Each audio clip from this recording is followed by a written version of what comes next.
வேணும்னு கேட்டாங்க, வீடு மிதங்குது, அழகான ரூபங்கள் மிதங்குது, படிப்பெல்லாம் மிதங்குது.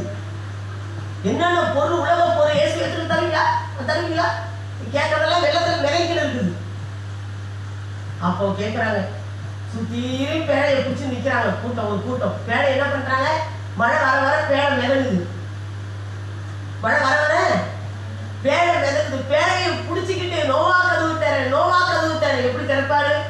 எத்தனை முறை வந்து வீட்டு வாசல் கூட்டிருப்பாரு ஒண்ணு, எத்தனை முறை உட்காந்து இருக்கும், அழகா உட்காந்து விளையாடி இருக்கிறாங்க, சூப்பரா கதை பேசுங்கிறாங்க. உட்காந்து யாருக்கு நமக்கு என்ன, யாரோ ஜெபம் பண்றாங்க, நமக்கு என்ன, நம்ம ஜாலியாக உட்காந்து இருப்போம். அல்லேலூயா. நம்மளை பார்த்தோடனே பழகுறாங்க, நம்மளை பார்த்தோடனே பழகுறாங்க, ஓடுறாங்க, ஒளியிறாங்க. ஆனால் நோவாவின் நாட்களிலே நடந்தது போல மனுஷகுமாரனின் நாட்களில் இப்பொழுதும் நடக்கும். நோவாவின் காலத்தில் என்ன நடந்ததோ அந்த நிகழ்வுகள் இப்பொழுது நடக்கும். இப்பொழுது நடக்கும். பேழையை தட்டாங்க, கதவு திரையா, கதவு திரை, நாங்க இயேசுவை நம்புறோம், நாங்க ஏற்றுக்கிறோம், நீ சொல்லதான் உண்மை, நாங்க மனம் திரும்புவோம். எப்போ மனம் திரும்புவேன்? வெள்ளம் வந்து வாரிட்டு போகும்போது மனம் திரும்புவோம். அப்படிதான் சொன்னாங்க ஒரு குடும்பம். செத்துரு போற 5 நாள் செத்துரு போறாங்க போது நாங்க இயேசுவை ஏத்துக்கிறோம், நாங்க ஞானஸ்தானம் எடுத்துக்கிறோம், தொடர்ந்து சர்ச்சைக்கு வரோம், கோயில போய் படுத்துக்கிறாங்க. காப்பாற்ற முடிஞ்சிச்சா? வைரஸ் கடவுள் காப்பாற்ற முடிஞ்சிச்சா? எப்போ வெள்ளம் வந்து மாறுற நேரத்துல மரணத்தை டாக்டர் நியமிச்சுட்டாருமா, ஒண்ணுமே எல்லாம் செயலற்று போச்சு, கிட்னிக்கா எல்லாம் போயிடுச்சுங்க, உடம்புல ஒரு பார்ட் கூட வேலை செய்யல. அப்போ போய் இயேசுவை ஏத்துக்கிறேன், நான் மனம் திரும்புறேன், நான் சர்ச்சில் ஒரு படுத்து கிடக்கிறேன், என்ன இது இல்லையா? அப்ப கதவு திறப்பாரா? இவ்வளவு நாள் சொல்லும் போது இப்ப கூட சொல்ற கதவு திறக்க முடியல, கடவுள்கிட்ட வர முடியல. மரணத்தை தலைமையில வச்சு எல்லாம் முடிஞ்சு சுடுகாட்டுக்கு போற நேரத்தில் போய் நான் மனம் திரும்புறேன், நான் இயேசுவை ஏத்துக்கிறேன், அப்படிதான் எல்லாம் வெள்ளத்தில் அடிச்சுட்டு போகும்போது கதவு திறந்தா என்ன அவனுக்கு நிலைமை? அல்லேலூயா. ஆனால் எல்லாரும் அறிந்து போனார்கள். அந்த லாஸ்ட் நேரத்துல மரணம் தருவாய்க்கு வந்து நான் இயேசுவை ஏற்றுக்கொள்றேன், ஞானஸ்தானம் இப்ப கேட்டா சர்ச்சைக்கு போனா இயேசுவை நம்ம இயேசப்பா கை விடுறது என்ன கதை இது? நல்லா இருக்கிற நேரத்துல உட்காந்து கதை பேசுற நேரத்துல நீ கடவுளை தேடல, செத்து போறவங்க வந்து உறுப்பெல்லாம் செயலற்று போயிடுச்சு. அப்போ வந்து நான் இயேசுவை ஏற்றுக்கொள்றேன், இயேசு எனக்கு சுகம் தரேன்னு சொன்னா யார் குறை சொல்றாங்க? அந்த நிலைமையில நீ கர்த்தரை குறை சொல்லதான் பாக்குறேன். இல்லைங்களா? கர்த்தருடைய பிள்ளைகளை, நாளைக்கு இந்த சம்பவம் நம்முடைய வாழ்க்கையில் நடக்க போவதை தெரிஞ்சுதான் வருமுன் காப்போம் என்று முகாம் நடத்துவாங்க ஹாஸ்பிட்டல்ல. நாளைக்கு எல்லாம் பிரச்சனை வந்துடும், வியாதி வந்துடும், வியாதி வந்துடும்ன்றதா தடுப்பூசி எல்லாம் போட்டு முன்னாடி வராத அளவுக்கு நல்ல எல்லாருக்கும் நல்ல ஸ்ட்ரென்த் பண்ணி வைப்பாங்க. இல்லையா? வியாதி குழந்தைகளை தாக்கக்கூடாதுன்றதுதான் அங்கங்க வந்து முகாம் போட்டு இன்னென்ன பிரகாரம் கவுன்சிலிங் கொடுத்து இன்னென்ன பிரகாரம் உடம்பை கவனிச்சிங்கன்னு சொல்லிட்டு முகாம் வைப்பாங்க. ஏன்? நம்முடைய உணவு பாதுகாப்புக்காக. இல்லையா? அதப்போ வருமுன் காப்போம். நாளைக்கு உனக்கு என்ன நடக்குதுன்னு நினைக்குமா? ஏசப்பா அவரை நம்பு, அவரை ஏற்றுக்கொள், அவருடைய வார்த்தைக்கு கீழ்ப்படி, அவற்றை கேளு சொல்லும் போது வந்துடும். இல்லையா?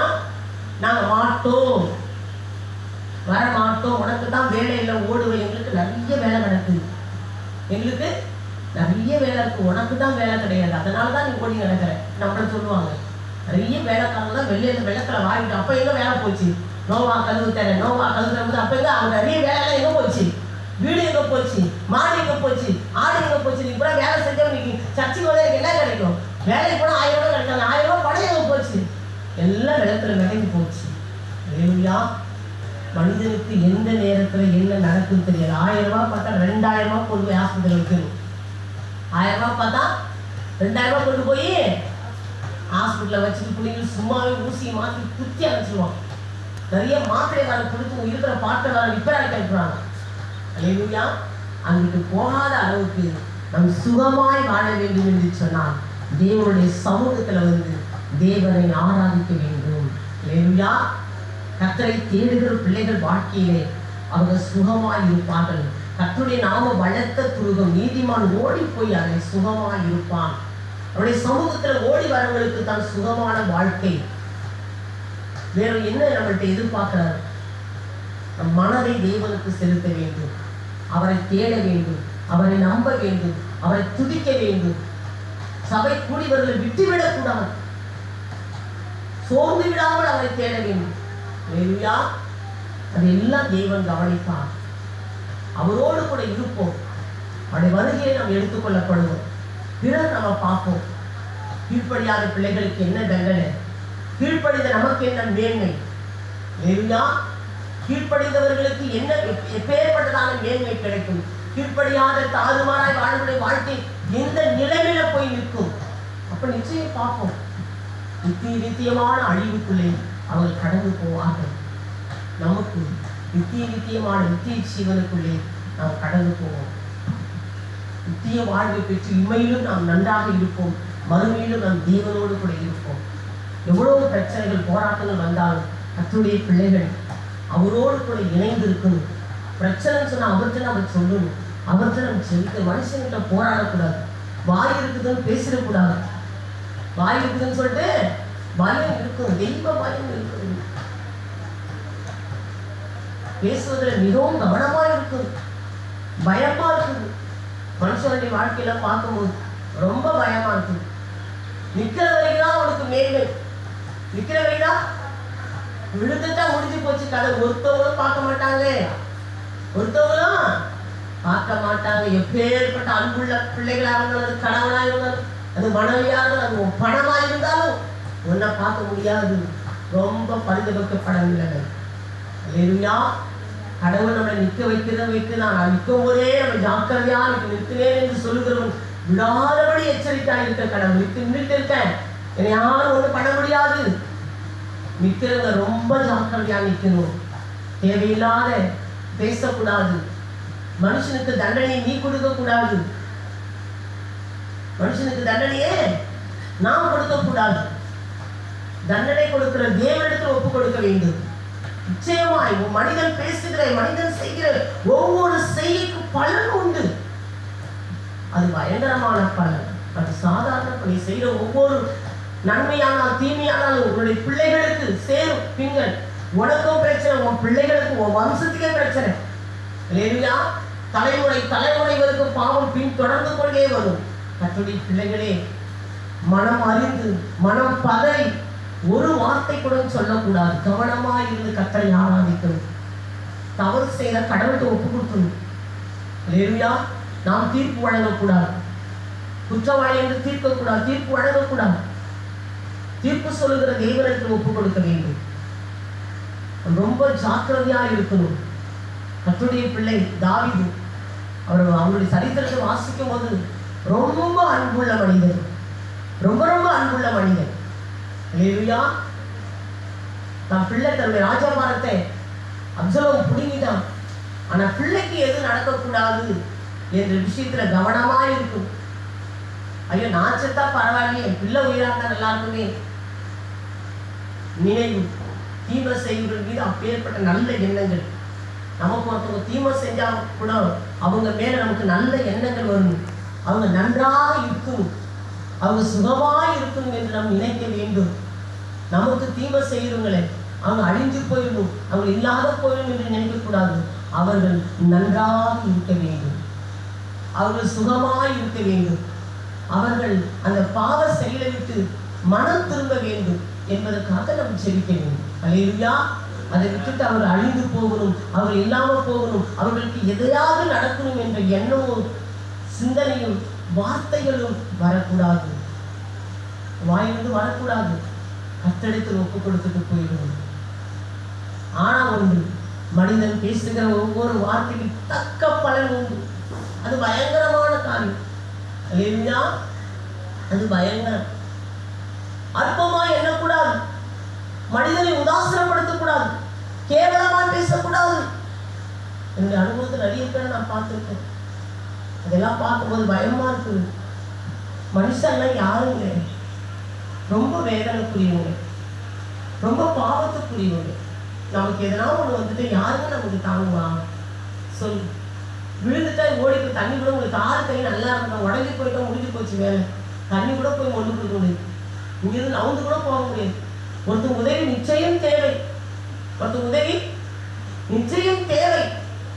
அதனால யாரை குறிச்சும் அவதூறாகவும் யாரும் வேண்டாம் என்று நினைக்கக்கூடாது. இவங்க வேண்டாம் அப்படி நினைக்கவே கூடாது. அல்லேலூயா. நமக்கு எல்லாரும் வேணும், நமக்கு எல்லாரும் வேணும். இவங்க வேண்டாம், கணக்கு இவங்க வேண்டாம், இவங்க வேணும், இவங்க வேண்டாம், இவங்க இருக்கணும், இவங்க இல்லாமல் போகும் அப்படி நினைக்கும். எல்லாரும் நமக்கு வேணும். அல்லேலூயா. 5 விரலும் தேவை. கடவுள் பாருங்க, 2 கையும் தேவை, 2 காலும் தேவை. ஒரு சரீரத்துக்கு 2 கையும் தேவை. ஒரு தம்பி பார்த்து செல்லில் பார்த்தேன், 2 கை கிடையாது அந்த தம்பிக்கு, 2 கால் மட்டும்தான் இருக்குது. ஸ்டேட்டஸில் பார்த்தேன், செல்லில் பார்க்க வச்சுருந்தாங்க.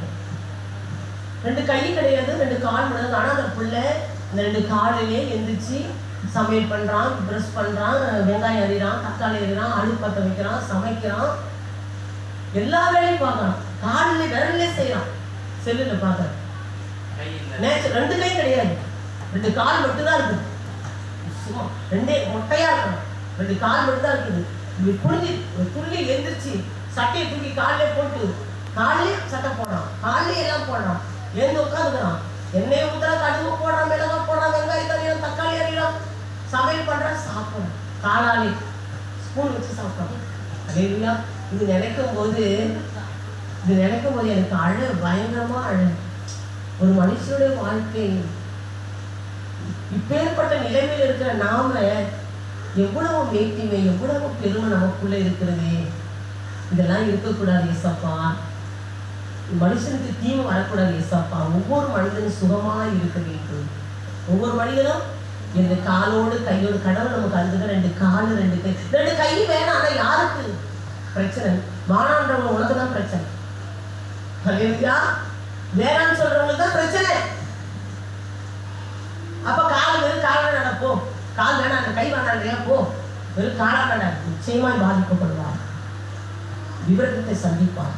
அது எவ்வளவு வேதனைக்குரியது. 2 கை வேண்டாமேன்னு சொன்னால் அதற்கு பிள்ளை கஷ்டப்பட்டு துள்ளி காலை செய்யறான், எல்லாரும் வேதனைப்படுகிறான். இல்லையா? இல்லை, கை இருக்கட்டும், கால் வேண்டாம், முடிஞ்சு போச்சுக்காது, எங்கேயுமே போக முடியும். நான் 2 கையை வச்சு என்ன பண்ணுவேன்? இல்லையா? கர்த்தர் நல்லவர். 2 கால் தேவை, 2 கை தேவை, 2 கண்ணு தேவை, 2 கால் தேவை, 2 மூக்கு தேவை, ஒரு மூக்குக்கு 2 குடி தேவை. எல்லாம் நேர்த்தியாய் எல்லாம் இருந்தாதான் அழகு. எல்லாம் இருந்தாதான் அழகியா. எல்லாம் இருக்கணும். இவங்க வேண்டாம், அவங்க வேண்டாம், இவங்க வேணும், அவங்க வேண்டாம் என்று சொல்லி யாரையும் புறக்கணித்து விடக்கூடாது. நம்ம தீர்மானம் எடுக்கக்கூடாது. அல்லேலூயா. நமக்கு எல்லாருமே வேண்டும். ஆண்டவர் பாருங்க, எல்லாரும் வளர்ந்திருக்க வேண்டும், எல்லாரும் ரட்சிக்கப்பட வேண்டும் என்பது அவர் சித்தம் உள்ளவராக இருக்கிறார். ஒருவரும் கெட்டு போகக்கூடாது. அல்லேலூயா. எவ்வளவு பாரு, நம்மை படைத்த தேவன் எவ்வளவு அன்பு. ஒருத்தவங்க கூட கெட்டு போகக்கூடாது. எல்லாரும் வளர்ந்திருக்க வேண்டும், எல்லாரும் ரட்சிக்கப்பட வேண்டும். அவர் வந்திருந்தா எப்பயோ வந்துருக்காங்க. எனக்கா அவர் வராம இருக்கிற காரணம் என்ன? ஒன்னாலதான் வராம இருக்காரு. நீ இயேசுவை ஏற்றுக்கொள். இயேசுவை நீ ஏற்றுக்கொண்டு ஞானஸ்தானம் எடுத்தோன்னு நீ பரலோகத்துக்குரியவளா மாறிடுவேன்.